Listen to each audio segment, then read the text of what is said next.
everyone, I'm Megan Sullivan and welcome to this video on Animal Crossing New Horizons, developed and published by Nintendo for the Nintendo Switch.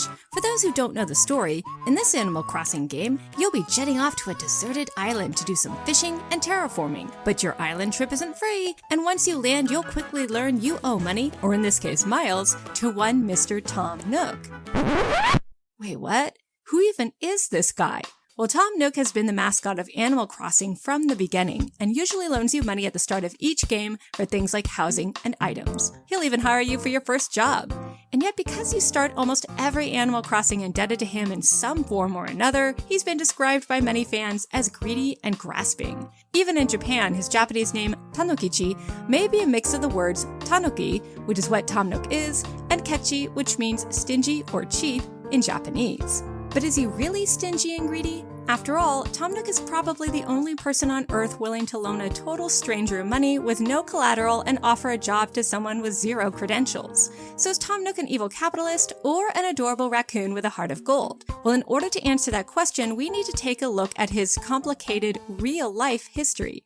So let's do that.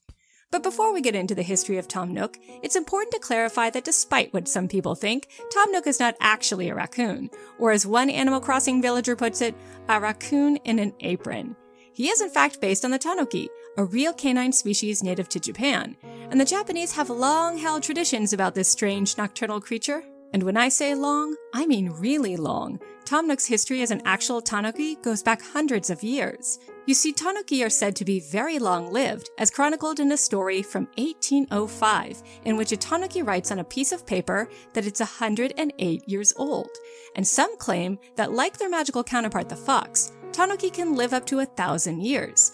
Which is interesting, because one of the earliest references to a magical Tanuki is from the Uji Shui Monogatari, which dates back to the 13th century, nearly 1,000 years ago. Look, what I'm trying to say is that Tom Nook may look young, but for all we know, he could be older and just looks really good for his age. But whether he's 40 or 400, Tom Nook seems well-versed in handling money, which makes sense because the Tanuki's association with money is also ancient. One of the most popular traditions about Tanuki and money goes back as far as the 17th century and involves a Tanuki named Danzaburo. In one tale, Danzaburo agrees to lend a group of villagers money. All the villagers have to do is ask for a loan, write the amount and day of repayment on a scrap of paper, leave the paper by the Tanuki's burrow, and if he agrees to the loan, Danzaburo leaves a pile of money for the villagers to find the next morning. And it's a nice arrangement until the villagers start renegating on their IOUs. After that, the Tanuki either refuses to lend them money or tricks them into working off their debts. So if you think Tom Nook is super pushy about repaying your debts or having you work them off, it may be because his species has been burned by humans before. Now, to be fair, the Tanuki themselves have a reputation for renegating on their IOUs. In fact, those ubiquitous Tanuki statues you see placed outside restaurants and shops in Japan, which started to appear in the early 20th century, by the way, feature a Tanuki holding a promissory note that it's not likely to pay back. Where does this assumption about fiscally irresponsible Tanuki come from? Well, it comes from an ancient tradition about Tanuki using leaves to either transform items or transform themselves. For example, by placing a leaf on their head and chanting a magical spell, a Tanuki can shapeshift into any human or object it desires, and it often uses this ability to beat the financial system by turning pebbles and leaves into money that immediately reverts back to its original form once the Tanuki completes a transaction. One of the more humorous and extreme examples of this comes from a 1795 report that claims, believe it or not, that a Tanuki visited a Nagasaki brothel in the guise of a samurai and took full advantage of the services there. When he was later caught napping in his Tanuki form and unceremoniously thrown out, the owners discovered all the money the Tanuki had given them had turned back into dried leaves. This trick of turning leaves into money is a reoccurring theme in stories about Tanuki, which explains why Tom Nook insists on dealing with things like leaf tickets and why his personal emblem and store logo are always in the shape of a leaf.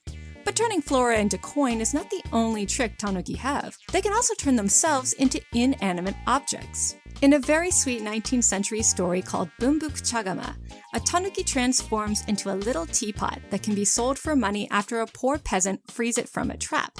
The peasant then sells the teapot to a Buddhist monk who puts the teapot over a fire to boil some tea.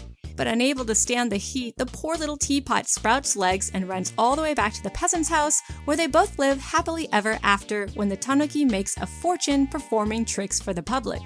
This story proves that not all Tanuki are evil tricksters. Now, Tom Nook doesn't seem interested in shape-shifting or giving you useless currency, so I don't think you can call him evil. And like Danzaburo, he doesn't have a problem lending people money so long as they pay it back. And unlike his Tanuki brethren, who gained a reputation as heavy drinkers after a 16th century song about a Tanuki hanging around a local sake brewery went viral, Tom Nook seems sober and reliable. Oh, and if you sell Mr. Nook items, he'll often pay full price for them, even though he may not even need them, since Tanuki are said to have the ability to create useful objects when needed. How is that possible? Well, this is where things get a bit, interesting. You see, Tanuki are known for one particularly unique trick: the ability to stretch and knead a certain part of their lower anatomy, their scrotum, into any shape they want. And according to several artist depictions from the Edo period, which lasted from the early 17th century into the late 19th century, these shapes include everything from boats, to fishing nets, to raincoats, to even archery targets. How on earth did this belief come about? Well, according to an article in the Japan Times, the origin of this strange phenomenon can be traced back to metal workers in the Kanazawa prefecture. In order to make gold leaf, these craftsmen would wrap gold in a tanuki skin, made from the tanuki scrotum, before carefully hammering the gold into thin sheets.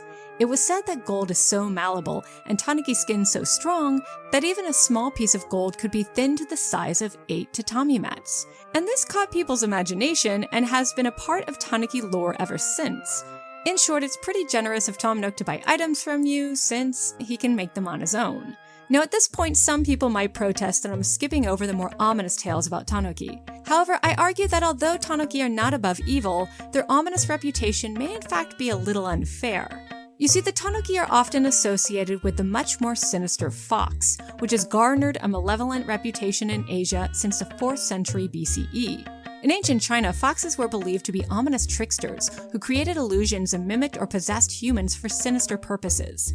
This belief was then imported to Japan between the 4th and 7th centuries AD, and over time the Tanuki ended up with the same powers and evil reputation as the fox. In fact, people were so afraid of them both that an 8th century law code known as the Zokuto Ritsu, or Laws Concerning Robbers, features a section expressly forbidding people from using smoke to force kori out of their dens in graveyards. Kori is a word that combines the characters for fox and tanuki together, and is proof that the two species were often associated or even conflated with each other. And so part of the tanuki's bad reputation may simply come from humans conflating the two species. What's interesting, though, is that over time, the tanuki becomes far more benevolent, and later stories portray the fox and tanuki as rivals.